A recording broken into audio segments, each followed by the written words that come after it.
여러분 안녕하십니까? 오늘 46번째 강좌의 주제는 황룡사입니다. 우리가 이제 신라시대의 가장 대표적인 사찰로서 불국사, 석불사, 이제 이 두 절에 대해서도 지난 시간에 말씀을 드렸었습니다만은, 사실 신라 하면은 떠오르는 제일 첫 번째의 국찰은 역시 황룡사라고 부를 수가 있죠. 그래서 이 황룡사라고 하는 절이 어떻게 세워졌고, 또 이 황룡사가 왜 그렇게 한국 불교의 미술에 있어서 중요한 것인가 하는 것을 살펴보도록 하겠습니다. 우선 이 황룡사가 창건된 것은 선덕여왕 때의 일입니다. 선덕여왕 때에 이제 그 절을 만들기 시작을 했는데, 이 절이 사실은 그 이전부터, 그러니까 진흥왕이라고 하는 임금 때부터 이 황룡사라고 하는 절을 시작을 하기는 했었는데, 제가 지금 말씀드리는 것은 황룡사의 구층목탑 같은 것이 선덕여왕 때 들어서 이제 세워지기 시작한 것으로 보고 있는 겁니다. 그러면은 이 황룡사라고 하는 절을 진흥왕이 최초에 이제 지어지게 된 내력을 보면은, 이제 이분이 그 왕궁을 짓는데 지금의 반월성 부근에서 토목공사를 했던가 봐요. 그래서 이제 왕궁을 짓는 그런 그 공사를 시작하던 중에 그 터에서 황룡, 누런 용이 하늘로 승천하는 것이 여러 사람에 의해서 목격이 되었습니다. 그래서 진흥왕이 굉장히 상스러운 일이다라고 하는 생각이 들어서 그것을 왕궁을 만드는 대신에 그 터에 절을 만들기로 하고 황룡사라고 이름을 붙였다는 겁니다. 그래서 처음에는 누르황자 쓴 황룡이었는데, 나중에는 이제 이런 그 임금의 대궐터에서 나왔다 해서 임금이라고 할 때 쓰는 황자를 붙여서 황룡사 이렇게 얘기를 했다는 것이죠. 이 황룡사라고 하는 절은 앞서 말씀드린 대로 굉장히 그 한국의 불교 미술 중에서 중요한 그런 그 곳이기는 한데, 그 중에서도 제일 첫손에 꼽히는 것이 바로 구층목탑이죠. 나무 목탑으로 9층까지 올린다고 하는 것이, 이게 돌멩이로 쌓는 거하고는 달라서 아무리 기하학이 발달했다고 하더라도 그걸 9층 높이까지 올리는 것은 쉬운 일이 아니었을 텐데, 여러분들 그것을 그냥 석탑을 연상하시지 말고, 여러분들 얼핏 머릿속으로 생각을 해보시면은, 법주사에 가면은 팔상전이라는 게 있지 않습니까? 이 팔상전의 모습을 연상하시면 좋습니다. 그러니까 겉으로 보기에는 이것이 탑이라기보다는 건물을 9층을 쌓아 올린 것으로 생각하시면은, 이게 어떻게 가능하냐 하는 것을 알 수 있을 겁니다. 그래서 이런 그 9층 목탑의 내부에는 굽이 돌아가는 계단을 만들어 가지고 우리가 각 층마다 내려서 볼 수도 있는 그런 장치를 다 취했겠죠. 이 9층 목탑을 세울 당시에 그 탑에 신라인들의 비원을 이제 새긴 것이 굉장히 눈에 띄는데, 즉 그것은 뭐냐면, 부처님의 원력으로 이웃 땅에서 우리나라를 괴롭히는 여러 이민족들의 침입을 방어해 주십사 하는 그런 뜻에서 세운 것이라고 하죠. 그래서 삼국유사의 기록에 보면은 1층 탑은 일본에 대한 조복을 상징하고, 2층 탑은 중국, 뭐 이렇게 해서 예매 꼭 북저해서 끊임없이 9층까지 전부 그 당시 주변에 우리나라를 에워싸고 있었던 외래 민족들을 부처님의 위대한 실력으로 전부 조복을 받아 주십사 하는 그런 의미를 담았다고 합니다. 이 9층 목탑의 전체 높이가 80m가 조금 넘으니까 지상에서요. 이것은 쉽게 생각하면은 그 9층 목탑의 제일 꼭대기에 올라가면은 대마도가 환하게 보인다는 그런 의미가 됩니다. 그러니까 이런 어떤 높은 그 고층 빌딩이 없는 상황 속에서 신라 사람들이 이런 거대한 목조탑을 만들었다고 하는 것은 참 특기할 만한 일이 아닐 수가 없고요. 거기다가 또 많은 사람들이 신라 사람들을 얘기했을 때 뭐 중국에 대한 사대주의에 젖어 있다든지 이런 생각을 하는 사람들이 많이 있는데 그건 아주 잘못된 생각입니다. 제가 조금 전에 말씀드린 대로 그런 사대주의적 사고방식을 가지고 있는 사람들이 절에 탑을 세우면서 2층은 중국 사람들이 우리를 침범하지도 못하고 중국 사람들이 우리한테 나쁜 짓을 하지 못하도록 부처님이 도와주십시오 하는 그런 원을 새길 수 있겠습니까?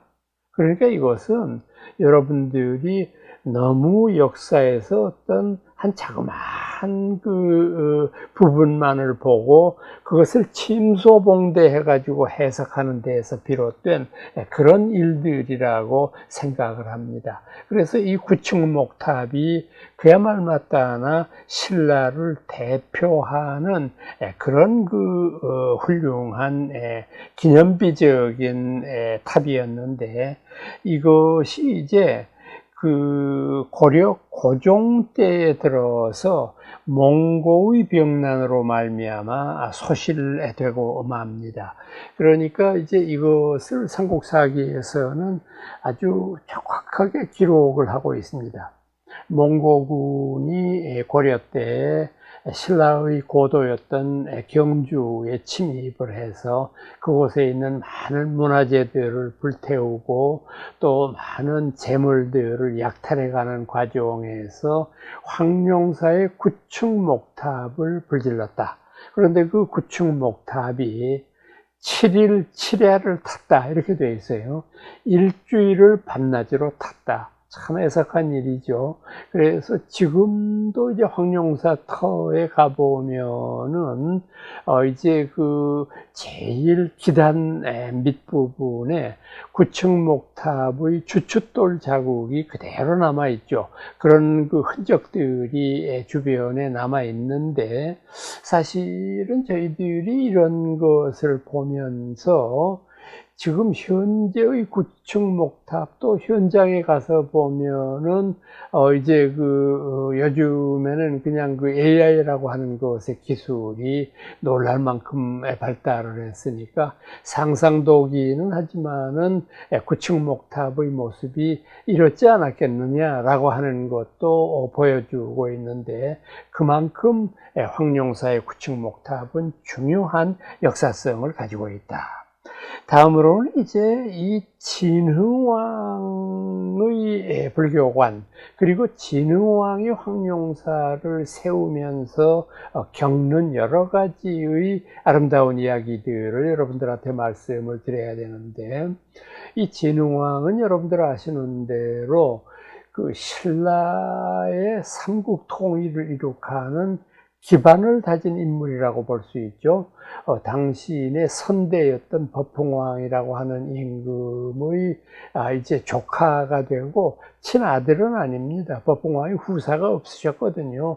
그래서 이제 성골 중에서 가장 가까운 친족인 진흥왕이 이제 그 왕위에 오르게 되는데 법흥왕이 서거하시고 난 다음에 진흥왕이 왕위를 계승했을 때의 나이가 9살에 불과했기 때문에 당시 태후가 섭정을 했다고 하죠. 그러니까 진흥왕의 어머니 법흥왕의 입장으로 보면 계수씨 이제 이 어른이 섭정을 했으니까 사실 신라 땅은 그 옛날부터 우먼 파워가 상당했던 나라 같아요. 다른 나라들 같으면은 전혀 그 엄두를 못 낼 일인데, 아마 이런 것들이 이제 조금 후에 선덕여 왕이니 진덕여 왕이니 하는 여왕들, 뭐 신라 말에는 진성 여왕까지 등장을 해서 대한민국의 역사가 기록한 2000년 동안에 유일한 그 여왕 세 분을 기록하고 있는 나라가 신라 아닙니까? 그러니까 아마 이제 이런 것들이 전부 태후가 섭정을 했다라고 하는 것하고도 관련이 있을 것 같은데, 그렇게 이제 이분이 장성하기 전에는 어머니의 도움을 받았고, 장성하고 난 다음에는 당신이 직접 나라를 통솔하는데 상당히 그 진흥왕이 아주 영특할 뿐만 아니라 후덕한 분이었던 것 같아요. 굉장히 그 덕이 높고 이제 정치를 하는 데 있어서도 관용성을 앞세우는 그런 아주 드물게 보는 그 명군이었던 것 같아요. 이것이 이제 어떤 기록이 남아 있느냐 하면은, 젊었을 때는 이분이 사냥을 참 좋아했고, 또 옛날이기 때문에 임금이 특히 그 이제 기후가 좋은 봄, 가을 이때에는 문무 대신들과 함께 이제 산속으로 들어가서 체력을 연마한다는 의미에서 말을 타고 달리기도 하고, 험준한 산을 활 하나만 메고서는 오르기도 하고 하면서 하루 종일 이런 이제 그 사냥하는 일에 몰두하고 있었는데, 어느 날 이제 이분이 사냥하다가 자기가 직접 자기가 활로 맞춘 그 짐승이 아주 서럽게 곡하면서 죽어가는 것을 보고 굉장히 마음속에 느껴지는 바가 많았어요.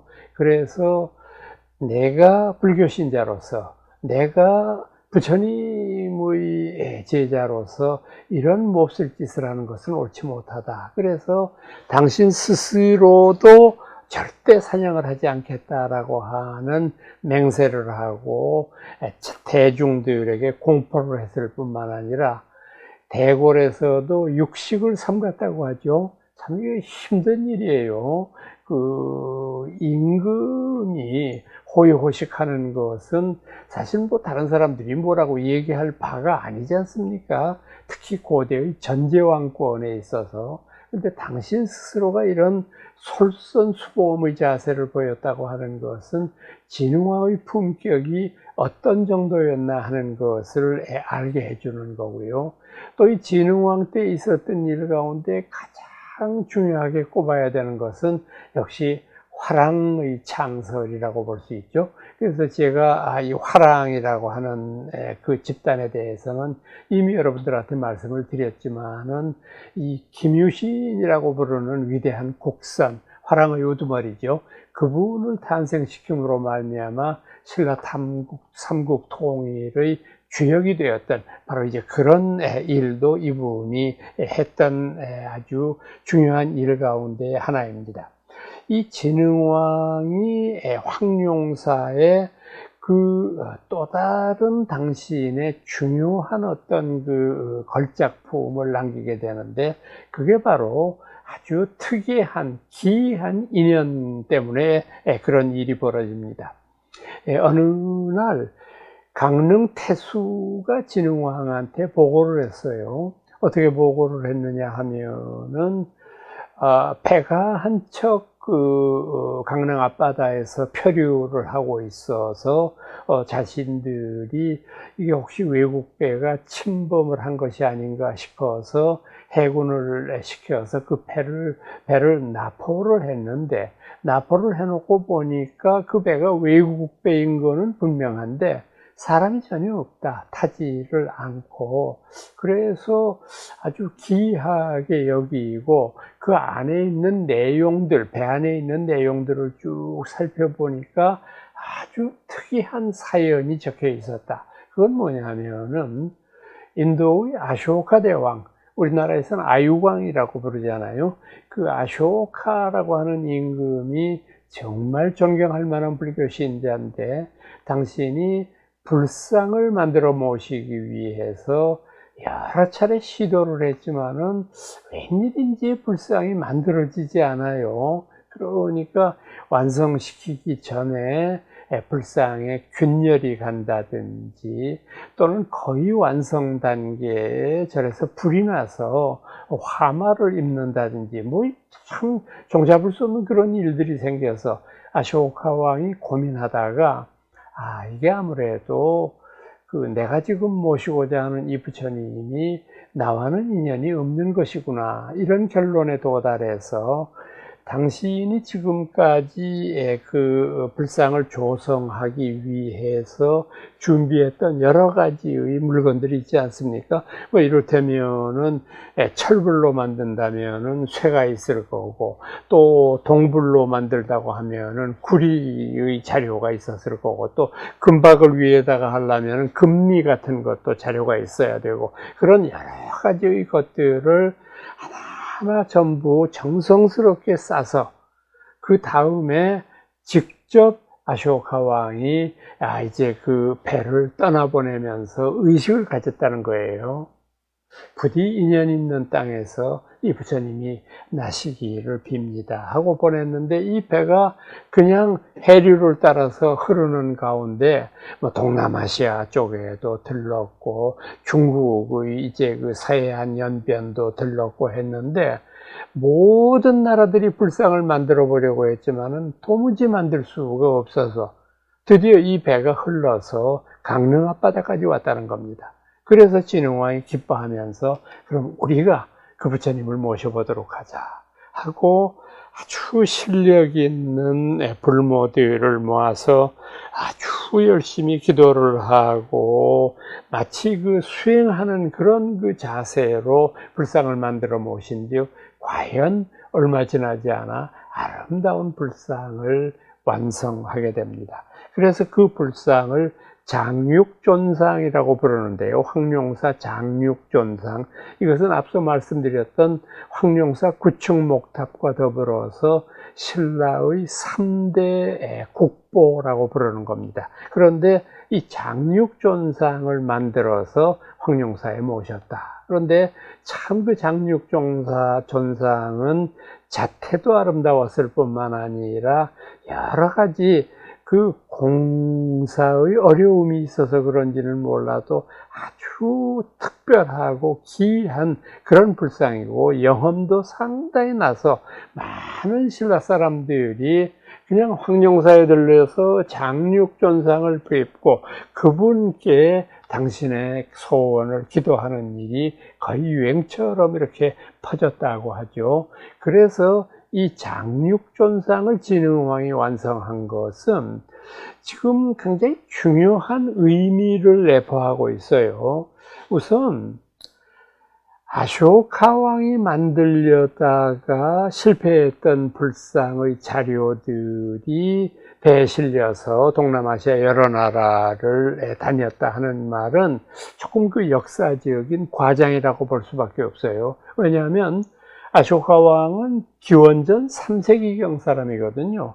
지금 대략 저희들이 연대를 살펴보면 그분이 이 마우리아 왕조의 이제 그 세 번째 임금으로 등장을 하게 된 것이 기원전 211년 아니면 212년일 거라고 저희들이 추산하고 있거든요. 그런데 지금 이 진흥왕 이야기를 저희들이 하고 있는데 이건 지금 5세기 초 중반이거든요. 이때의 시간의 간격이 600년 이상이 나는데 그런 것은 도저히 믿을 수가 없는 것이고요. 이건 이제 조금 과장된 표현일 거고, 그런데 이 과장된 표현이지만은 동시에 우리가 주목해야 되는 것은 진흥왕은 인도 아쇼카 대왕에 대해서 알고 있었다는 뜻이 되잖아요. 그러니까 이 아쇼카 대왕이라고 하는 분은 아주 그분의 위대한 불교관, 그리고 전 인도를 통일했던 통일 제국의 위대한 임금으로서 후대의 많은 사람들이 그분을 뭐라고 칭했느냐 하면 전륜성왕이라고 그랬어요. 전륜성왕. 우리 불경에 나타나는 전륜성왕은 아주 이상적인 통치자를 가리키는 말입니다. 어떤 이상적인 통치자냐 하면 왕 스스로가 불교를 믿고 그 다음에 스스로 자기가 믿은 불교를 정치와 또는 백성들의 민생을 돌보는데 그대로 실현하는 임금이다. 그래서 그런 전륜성왕이 등장하게 되면 온 지구에 있는 4대주 5대양의 많은 나라들이 복속을 해오고 항복을 해오고 또 그 임금을 우러를 것이다 라고 하는 그런 구절이 나오거든요. 이러다가 보니까 인도뿐만 아니라 중국이나 한국의 역대 제왕들이 가장 자신이 되고 싶어 하는 그런 어떤 그 임금의 이제 그 자세를 전륜성왕이 되고자 하는 것이었거든요. 그러니까 이 진흥왕은 아주 철저하게 이 아쇼카 왕의 업적을 흠모하고 그대로 따라했던 흔적이 많이 나타납니다. 그 중에서 가장 대표적인 게 진흥왕 순수비라고 하는 겁니다. 여러분들 중학교 다니실 때 진흥왕 순수비라고 배우셨죠? 뭐 북한산비, 뭐 마울령비, 뭐 이렇게 해서 여러분들 아마 그 중학교 때 시험에 자주 나왔던 건데 아직도 기억을 하고 계실 텐데, 이 진흥왕 순수비라고 하는 것은 뭐냐 하면 아쇼카 대왕이 자신의 점령지 모든 곳에 세웠던 그런 어떤 당신의 통치 철학을 밝힌 그런 비문의 모습을 그대로 본뜬 겁니다. 그대로 흉내냈던 거예요. 그 순수비에 적혀 있는 글자들을 보면은 겉으로 보기에는 이곳이 신라의 영토이다라고 하는 것을 알리는 그런 것 같습니다만은 사실은 이것은 아쇼카 대왕이 추구했던 그런 어떤 불력에 의해서, 부처님의 힘에 의해서 내가 이걸 다스린다고 하는 것을 만천하에 홍보하는 그런 의미를 가지고 있는 거라고 볼 수 있죠. 그러니까 진흥왕 순수비라고 하는 것은 앞서 말씀드렸던 장육존상의 경우에도 구체적으로 아쇼카 왕이 개입이 되어 있지만은 지금 순수비를 세운 그것도 완전히 그것과 관련 있는 것이라고 볼 수 있겠죠. 그러니까 진흥왕의 거의 모든 통치 이상은 바로 지금 말씀드리고 있는 이 아쇼카 대왕과의 인연을 우리가 염두에 두지 않으면 안 됩니다. 그리고 그보다는 훨씬 후대의 임금이지만은 삼국을 통일한 문무왕이라고 하는 임금도 아쇼카 대왕의 업적을 존경하고 그의 많은 일들을 따르고자 했는데, 그 가장 대표적인 것이 뭐냐면은 문무왕이 직접 창설했던 무장사라고 하는 절입니다. 이 무장사라고 하는 절, 이것은 어디 있느냐 하면은 경주의 암곡리라고 하는 데 있었던 절입니다. 무장사.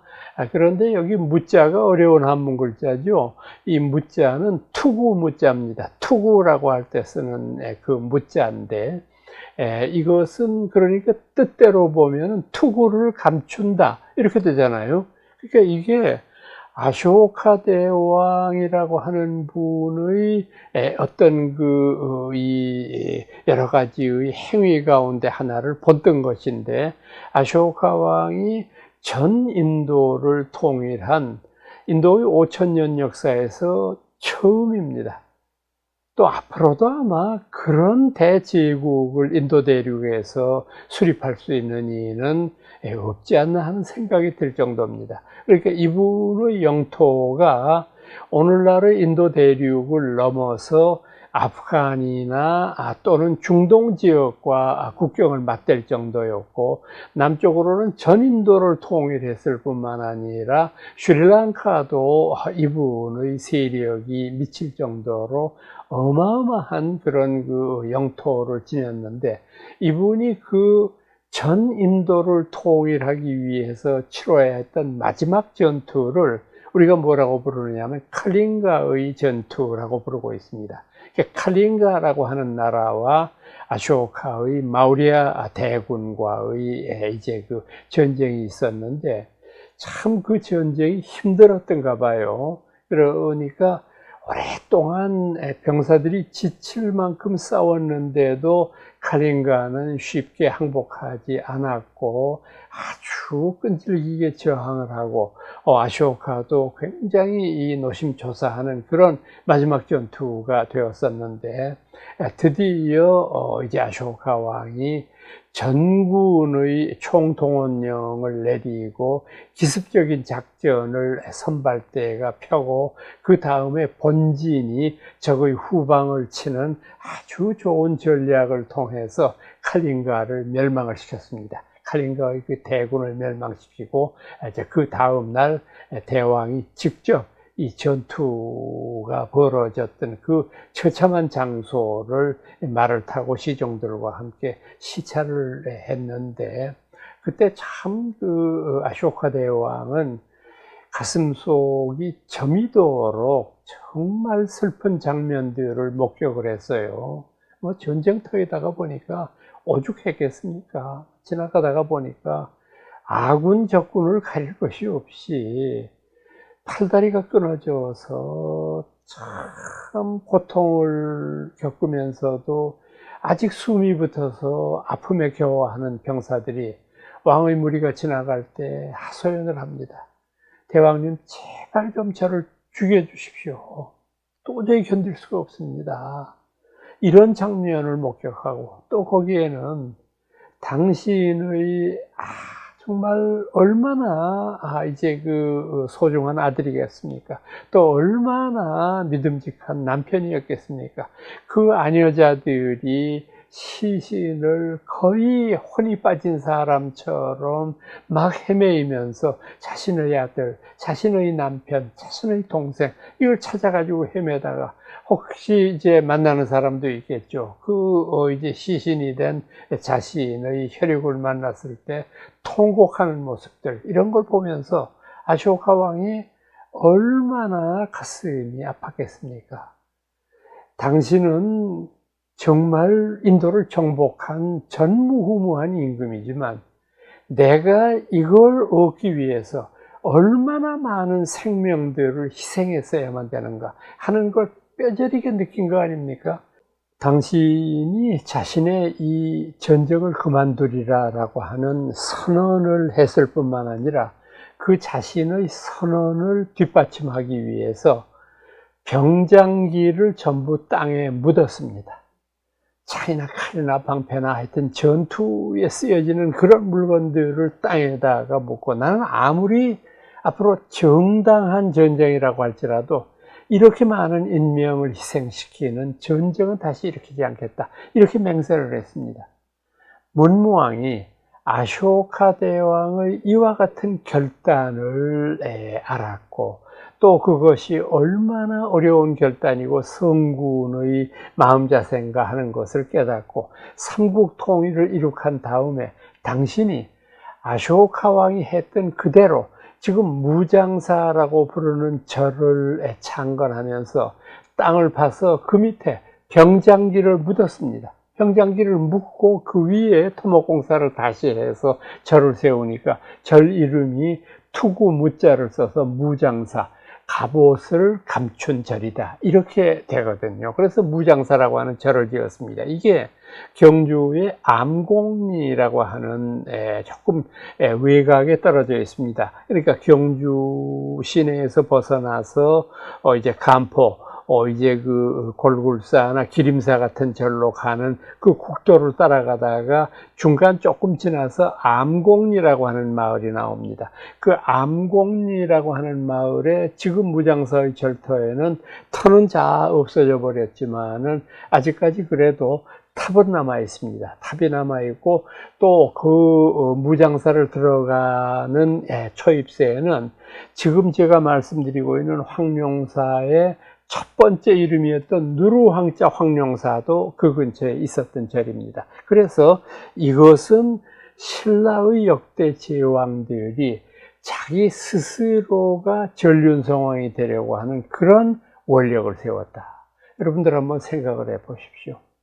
일국의 지도자가 자신의 영화를 바라고 자신의 자손들이 잘 되기만을 바라는 것이 통상적인 일일 텐데, 지금 제가 여러분들한테 예로 들어든 진흥왕이나 혹은 무열문무 마찬가지입니다. 이 위대한 임금들이 품었던 것은 부처님의 위대한 뜻을 이 세상에 펼치려고 하는 그런 아름다운 마음을 가지고 있지 않습니까?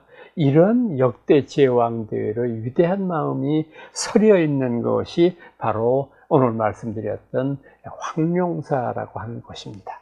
오늘은 여러분들께 황룡사라고 하는 절에 대해서 말씀드렸습니다.